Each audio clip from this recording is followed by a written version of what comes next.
Good afternoon again, ladies and gentlemen. I'm still in the bush and I wanted to continue our discussion on strange or scary theories about why we are here. Now, I'm currently in a stream bed in the Carpathian Mountains of East Slovakia, and it is a quagmire. My boots are completely covered in mud. The response from the last video, the first part, was overwhelming.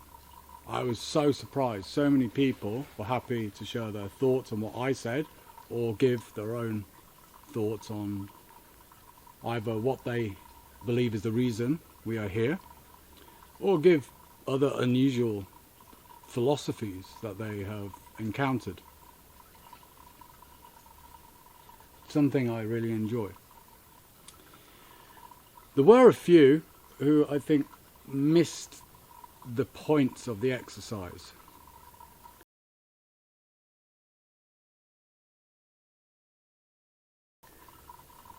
Let me begin by stating there is no truth. None.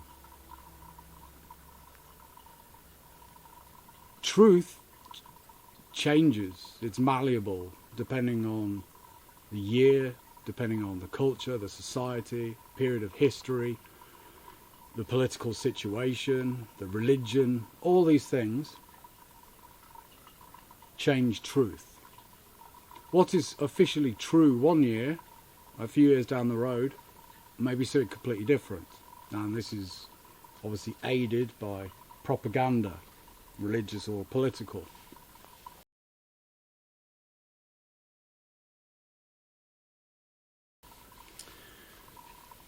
We don't know why we are here as humans. All we could do is basically guess intelligently based on observation, experience. But there are patterns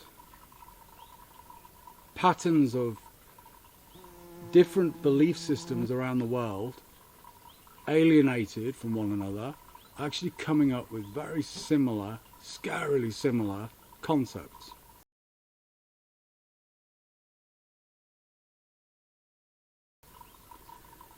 You know, there are often questions about mythology and legends, if these stemmed from real things and they just, you know, through Chinese whispers became altered over the years. Today I'm going to talk about the third philosophy. Now, someone in the comments said we don't want to be thinking of ourselves as soulless bags of meat. Personally, I don't think we are. I really don't. I think we are soul-filled bags of meat. Whether that soul is actually here or somewhere else and we're just receiving it via the antenna that is our brain, so we can play in this simulated reality as avatars, is, you know, mere speculation. But no, I don't think we are mere soulless bags of meat. And this next philosophy states that we are in fact soul-filled bags of meat. That our souls are the food source for something else. Now, you may have heard of this because this does pop up every now and again, this philosophy. That because we live in one dimension, and theoretically there are multiple dimensions, multiple realities coexisting at the same time, there are obviously denizens of those other realities, inhabitants. The theory, the third theory, is that something living on this border of our reality feeds on our souls. It feeds on our emotions, or they feed on our emotions. Especially negative emotions. Anger, fear, hatred, jealousy, depression. They love it. This is what they absorb. Now, in our 3D material physical reality, this makes no sense. How can you feed on an emotion? Well, I'm sure you've met people in life who feed on emotions, emotional and psychological vampires, but that's something different. Because we have to eat something carbon-based in order to process it, in order for our biological functions to function. But for entities which are not restricted to a material plane, a more ethereal or astral plane, perhaps they don't need this physical sustenance, and instead they feed on emotions and thoughts and the soul. Ancient religions put so much source onto word, the spoken word, the thought word, how much power it had. By speaking or thinking of an idea, in some ways you're manifesting it into existence. And because of this, you have positive manifestations and negative manifestations. And perhaps there are creatures living on this border of our reality which feed on the negative manifestations. Now, the Gnostics and the Buddhists both explore this concept, as do fringe thinkers such as David Icke, that there are beings which feed on our negative emotions. So why don't we all just be happy all the time, as though we live in, the kingdom of Bhutan, where happiness is what is measured? Well, if we look at how our society is run, firstly, it's run as if it's upside down, that we do everything the absolute opposite of logic. For example, the education system, the medical systems, these are the wrong way around, the political systems.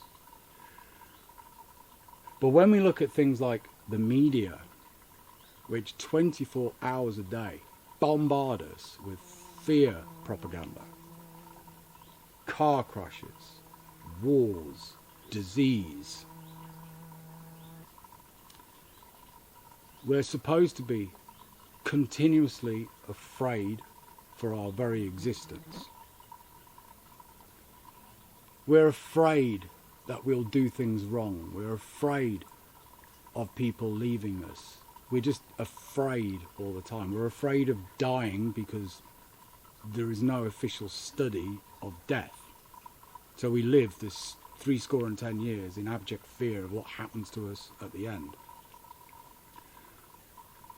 We're encouraged to go to war when the powers that be want it. We can't, I can't just say, fuck it, I'm invading Liechtenstein, because apparently that's wrong. But if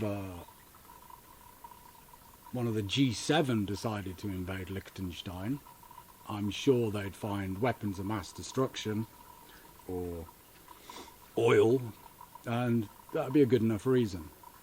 And then people like me would be sent to Liechtenstein to fight and die. War. And from war, there are horrific emotions. Horrific. Emotions which last centuries. And I can imagine these beings in another existence scoffing that down for a long, long period, having a hearty banquet on human misery. For those of you who think this is ridiculous, the fact or the concept that there are parallel dimensions with inhabitants Don't forget we got the Cern Large Hadron Collider in Switzerland, which is basically shooting particles around, trying to find the God particle, the basic building block of our existence. And in doing so, it is passing through parallel universes. It is finding parallel universes. Most major universities now deal with quantum physics, membrane theory, quantum entanglement. For example, quantum computers use quantum entanglement and parallel dimensions to function. These dimensions are here. We're just one part of them. Perhaps these beings that are feeding on us are actually feeding. We are here, our physical bodies are here, but we are also in multiple dimensions at the same time, but without our corporeal form. We're existing simultaneously in multiple dimensions. And in this dimension, we incur the negative emotions, which then is present in the other dimensions, and these creatures are feeding on it. So why, as humanity, don't we do the happy thing and stop this? That the news only shows puppy dog stories. Because, as part of this theory, the powers that be, when you get higher and higher and higher up the chain, they're actually benefiting from this somehow. Now, whether these beings are also present in our reality, as people such as David Icke suggests, and they are the highest point of the food chain, or they're benefiting our own human overlords, like some sort of Vichy government, to keep humans in check this way. And this goes back to the discussion about how the human population has gone from 1 billion to 8 billion in the space of a century. We are overflowing with emotional food. Now, as individuals, we can do something about this. We can shut off our emotions as viable food sources for these interdimensional parasites. Meditation is a big one. By being able to control your thought forms, by being able to stop yourself from thinking negatively and only giving positive thoughts, but realistic, not like some Hollywood positive bollocks. You're blocking off your soul from these parasites. Now, these parasites have had names throughout the centuries from different cultures. For example, I would personally associate them with something like demons, which, if anyone has studied like the Ars Goetia, the Ars Paulina, or the lemegeton of Solomon, or the clavicule of Solomon, demons live in a different dimension, and they can be summoned by using certain rituals, certain physical preparation of the self, and certain mantras, as if by speaking certain mantras you vibrate a barrier open and invite these beings into our reality in order to gain something. So demons could be some sort of medieval term for what these things are, because demons traditionally latch on to a person and drain them, completely drain them.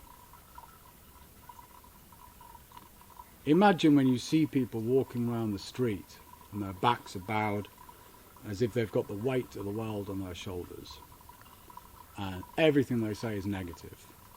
There is nothing positive in life. Life is shit for them. Now imagine if you could wear a special pair of glasses. There was a film, which And this special pair of glasses enables you to see what is really there. And you imagine seeing on these crouched, humbling forms a demon or an interdimensional entity sitting on their back, stuffing themselves with the emotions that these people are exuding.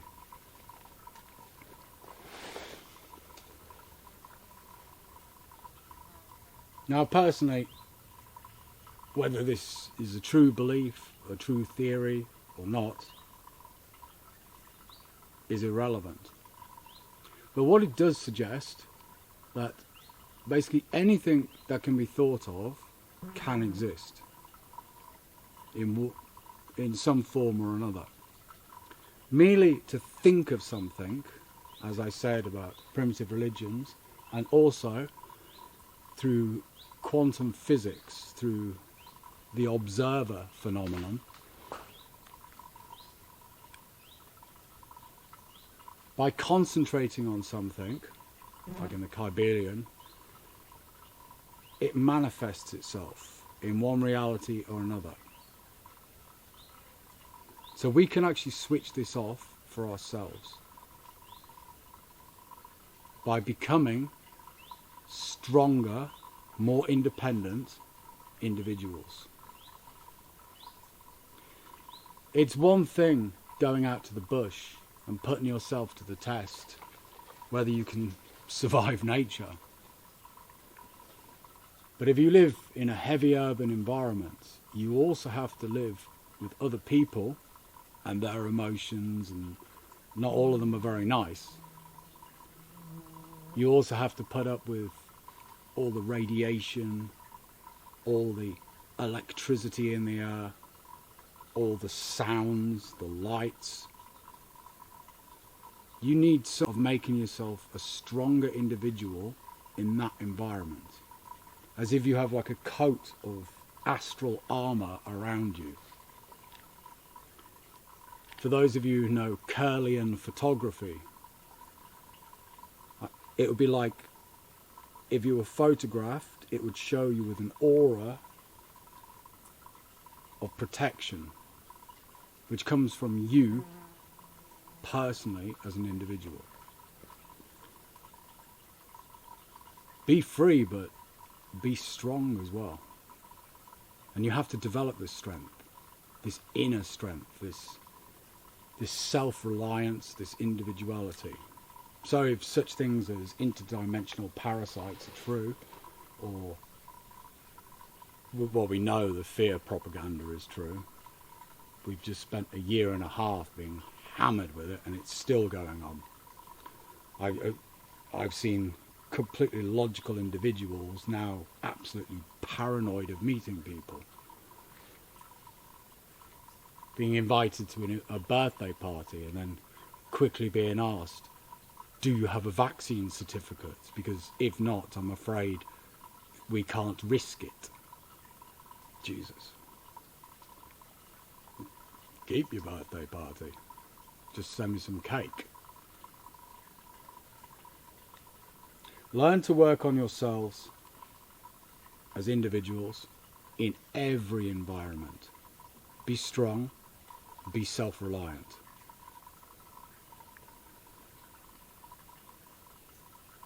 Scary thought, though. Really scary thought. And this last year and a half has really, really ramped up the fear propaganda. Why? Why do they want us in abject fear, confusion and isolation 24 hours a day for so long? Why?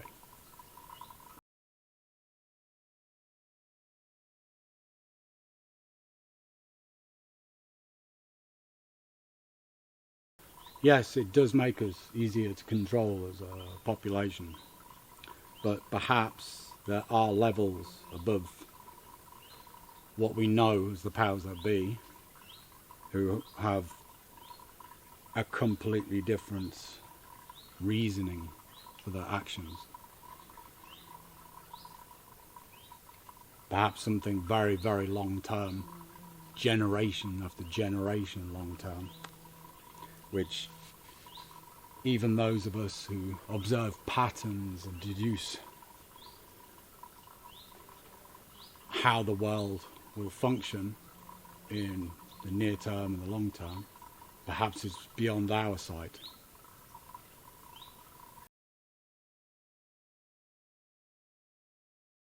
So what we're experiencing now may be nothing to do with what our generation is experiencing. It may be for our great grandchildren. This is just part 1 or part 15 of a long series of events which will change our future for whatever goal. There are more things on heaven and earth than are dreamt of in your philosophy, Horatio. As always, please subscribe to my channel, watch my videos and like them, and be free.